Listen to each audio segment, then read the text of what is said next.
ವೇದಿಕೆಗೆ ಕರೆದು ಕೊಪ್ಪಳದ ಗವಿಸಿದ್ದೇಶ್ವರ ಶ್ರೀಗಳಿಗೆ ಅವಮಾನ, ಆಶೀರ್ವಚನ ಅರ್ಧಕ್ಕೆ ಮೊಟಕುಗೊಳಿಸಿ ಹೊರನಡೆದ ಶ್ರೀಗಳು. ಮನುಷ್ಯ ಒಂದ್ 5 ನಿಮಿಷ ನೀವು ಸುಮ್ ಕುಂತ್ರೆ ಮಾತಾಡ್ತೀನಿ, ಗಲಾಟೆ ಆಗ್ತದೆ, ಡಿಸ್ಟರ್ಬನ್ಸ್ ಐತೆ ಭಾಳ ಇಲ್ಲ ಅಂದ್ರೆ. ನೋಡ್ರಿ, ಎಷ್ಟೋ ಜನ ಅವರ ಆಶೀರ್ವಚನ ಕೇಳಬೇಕು ಅಂತ ಬಂದರೆ ನೀವು ಗಲಾಟೆ ಮಾಡಿದ್ದಕ್ಕೋಸ್ಕರ ಪೂಜ್ಯರು ನಿರ್ಗಮಿಸ್ಬಿಟ್ರು. ಇದು ಒಂದು ರೀತಿಯಾಗಿರುವಂತ ಅವಮಾನ ನಮ್ಗೆಲ್ಲರಿಗೂ. ನಿಜಕ್ಕೂ ಈ ಹಿಂದೆ ಯಾವತ್ತೂ ಈ ರೀತಿ ಆಗಿರ್ಲಿಲ್ಲ ನೋಡಿ.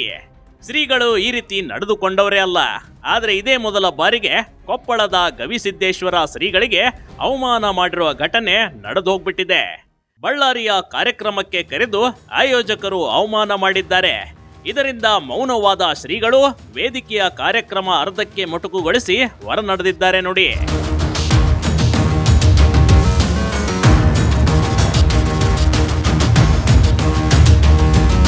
ಬಳ್ಳಾರಿಯಲ್ಲಿ ವೀರಶೈವ ವಿದ್ಯಾವರ್ಧಕ ಸಂಘದಿಂದ ಸೋಗಮ್ಮ ಶಾಲೆಯ ಶತಮಾನೋತ್ಸವ ಕಾರ್ಯಕ್ರಮ ಹಮ್ಮಿಕೊಳ್ಳಲಾಗಿತ್ತು. ಈ ಕಾರ್ಯಕ್ರಮಕ್ಕೆ ಮುಖ್ಯ ಅತಿಥಿಯಾಗಿ ಕೊಪ್ಪಳದ ಗವಿಸಿದ್ದೇಶ್ವರದ ಮಹಾಸ್ವಾಮಿಗಳು ಆಗಮಿಸಿದ್ರು. ವೇದಿಕೆಯಲ್ಲಿ ಅವರು ಮೊದಲು ಎಲ್ಲರನ್ನ ಉದ್ದೇಶಿಸಿ ಆಶೀರ್ವಚನ ನೀಡ್ತಾ ಇದ್ರು ಕಣ್ರಿ. ಆದ್ರೆ ಪದೇ ಪದೇ ಮೈಕ್ ಸೌಂಡ್ ಎಕೋ ಆಗೋದು ಅಥವಾ ಜನರ ಗದ್ದಲ ಮಿತಿ ಮೀರಿತ್ತು. ಇದರಿಂದ ಶ್ರೀಗಳಿಗೆ ಕಿರಿಕಿರಿ ಅನಿಸಿದ್ರು ತಮ್ಮ ಮಾತನ್ನ ಮುಂದುವರಿಸಿದ್ರು. ಆಗಿನ ಹಿರಿಯರಿಗೆ ಅವರ ಮನಸ್ಸಿನಲ್ಲಿ ಇದೊಂದು ಸಂಕಲ್ಪ ಇತ್ತು ನೋಡಿ. ಸ್ವತಂತ್ರ ಸಿಗುವುದಕ್ಕಿಂತ ಪೂರ್ವದಲ್ಲಿನೇ ಒಂದು ಶಾಲೆ ತೆಗೆದು ಮಕ್ಕಳಿಗೆ ಓದಿಸುವ ಸಂಕಲ್ಪ ಅವರಿಗೆಲ್ಲ ಏನು ಗೊತ್ತಿತ್ತು ಅಂದ್ರೆ, ಆ ಹಿರಿಯರಿಗೆ ಅರ್ಥವಾದದ್ದು ಏನು ಅಂದ್ರೆ, ಇಷ್ಟೆಲ್ಲ ಒಂದು ಶತಮಾನದ ಹಿಂದೆಯೇ ಇಂಥ ಒಂದು ಶ್ರಮದ ಸಂಕಲ್ಪ ಅವ್ರು ಯಾಕೆ ಮಾಡಿದ್ರಂದ್ರೆ, ಅವ್ರಿಗೆ ಗೊತ್ತಿತ್ತು. ಏನು ಗೊತ್ತಿತ್ತು ಅಂದ್ರೆ, ಭೂಮಿಯೊಳಗೆ ಬಿದ್ದ ಬೀಜ ಮಕ್ಕಳ ಎದೆಯಾಗಿ ಬಿದ್ದ ಅಕ್ಷರ ಎಂದೂ ವ್ಯರ್ಥ ಆಗುವುದಿಲ್ಲ ಅನ್ನುವ ಸತ್ಯ ಅವ್ರಿಗೆ ಗೊತ್ತಿತ್ತು.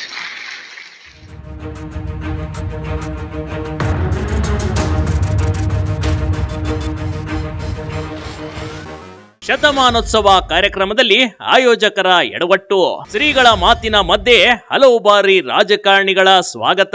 ಯಾವುದೇ ಕಾರ್ಯಕ್ರಮದಲ್ಲಿ ರಾಜಕಾರಣಿಗಳು ತಡವಾಗಿ ವೇದಿಕೆಗೆ ಬಂದ್ರೆ ಒಂದು ಸಲ ಸ್ವಾಗತ ಮಾಡ್ತಾರೆ. ಆದ್ರೆ ಇಲ್ಲಿನ ವೇದಿಕೆಯಲ್ಲಿ ನಿರೂಪಕ ಅತಿಥಿಗಳ ಆಗಮನದ ಕುರಿತು ಪದೇ ಪದೇ ಘೋಷಣೆ ಮಾಡುತ್ತಿದ್ದ. ಇದರಿಂದ ಶ್ರೀಗಳಿಗೆ ಸರಿಯಾಗಿ ಮಾತಾಡೋಕೆ ಆಗ್ತಿರ್ಲಿಲ್ಲ. ಜನರು ಶಾಂತ ಚಿತ್ತರಾಗಿ ಕುಳಿತಿದ್ರೆ ಶ್ರೀಗಳು ಬೇಕಾದ್ರೆ ದಿನಪೂರ್ತಿ ಮಾತಾಡ್ತಾರೆ. ಆದ್ರೆ ಇದೇ ಮೊದಲ ಬಾರಿ ಶ್ರೀಗಳು 5 ನಿಮಿಷಕ್ಕೂ ಅಧಿಕ ಮಾತುಗಳನ್ನ ಆಡ್ಲೇ ಇಲ್ಲ. ಮನುಷ್ಯ ಒಂದ್ 5 ನಿಮಿಷ ನೀವು ಸುಮ್ ಕುಂತ್ರೆ ಮಾತಾಡ್ತೀನಿ, ಗಲಾಟೆ ಆಗ್ತದೆ, ಡಿಸ್ಟರ್ಬನ್ಸ್ ಐತೆ ಭಾಳ ಇಲ್ಲ ಅಂದ್ರೆ. ನೀವು ಮಾತಾಡ. ತಮಗೆಲ್ಲ ಧನ್ಯವಾದಗಳು.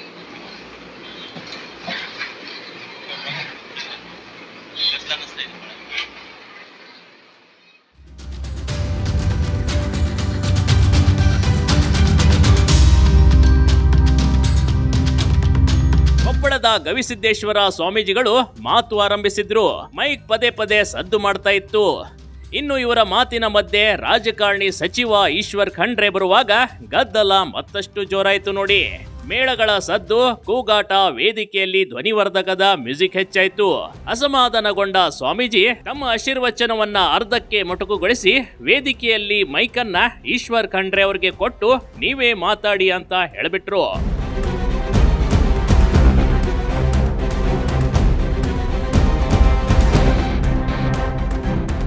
ಗದ್ದಲ ರಾಜಕೀಯ ವಿಷಯ ಹೆಚ್ಚಾದ ಹಿನ್ನೆಲೆ ವೇದಿಕೆಯಿಂದ ಶ್ರೀಗಳು ನಿಧಾನವಾಗಿ ಹೊರಟೋಗ್ಬಿಟ್ರು. ಆದ್ರೆ ಶ್ರೀಗಳ ಆಶೀರ್ವಚನ ಕೇಳಬೇಕೆಂದು ಬಂದವರಿಗೆ ಅಸಮಾಧಾನ ಆಯಿತು ನೋಡಿ. ಇನ್ನು ಶ್ರೀಗಳು ಕರೆದು ಇಲ್ಲಿ ರಾಜಕೀಯ ವ್ಯಕ್ತಿಗಳನ್ನ ಕರೆದಿರುವ ಬಗ್ಗೆ ಆಯೋಜಕರ ವಿರುದ್ಧ ಜನರು ಆಕ್ರೋಶ ಹೊರಹಾಕಿದ್ರು. ಇನ್ನು ಗವಿಸಿದ್ದೇಶ್ವರ ಶ್ರೀಗಳ ಅನುಯಾಯಿಗಳು ಶ್ರೀಗಳಿಗಾದ ಅವಮಾನಕ್ಕೆ ಬೇಸರ ವ್ಯಕ್ತಪಡಿಸಿದ್ರು.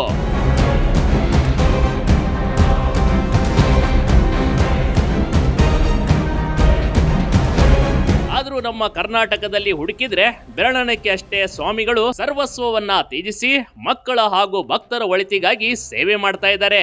ಸಿದ್ಧಗಂಗಾ ಶ್ರೀಗಳು, ಸಿದ್ದೇಶ್ವರ ಶ್ರೀಗಳು ಬಿಟ್ರೆ ಜನರು ಹೆಚ್ಚಾಗಿ ಗೌರವಿಸುವುದು ಕೊಪ್ಪಳದ ಗವಿಸಿದ್ದೇಶ್ವರ ಶ್ರೀಗಳಿಗೆ ಮಾತ್ರ. ಆದ್ರೆ ಇಂಥ ಮಹಾಸ್ವಾಮಿಗಳಿಗೆ ವೇದಿಕೆಯಲ್ಲಿ ಅವಮಾನಿಸಿರುವುದು ನಿಜಕ್ಕೂ ಬೇಸರ ತರುವಂತದ್ದು ಕಣ್ರಿ. Big TV Karnataka, Ballari. ಒಂದ್ 5 ನಿಮಿಷ ನೀವು ಸುಮ್ ಕುಂತ್ರೆ ಮಾತಾಡ್ತೀನಿ ಗಲಾಟೆ ಡಿಸ್ಟರ್ಬೆನ್ಸ್ ಐತೆ ಭಾಳ ಇಲ್ಲ ಅಂದ್ರೆ.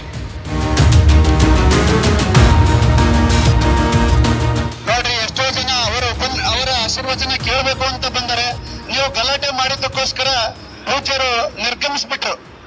ಇದು ಒಂದು ರೀತಿಯಾಗಿರುವಂತ ಅವಮಾನ ನಮ್ಗೆಲ್ಲರಿಗೂ. ಬಿಗ್ ಟಿವಿ ಕರ್ನಾಟಕ ಯೂಟ್ಯೂಬ್ ಚಾನಲ್ಗೆ ಈಗಲೇ ಸಬ್ಸ್ಕ್ರೈಬ್ ಮಾಡಿ. ಧನ್ಯವಾದಗಳು.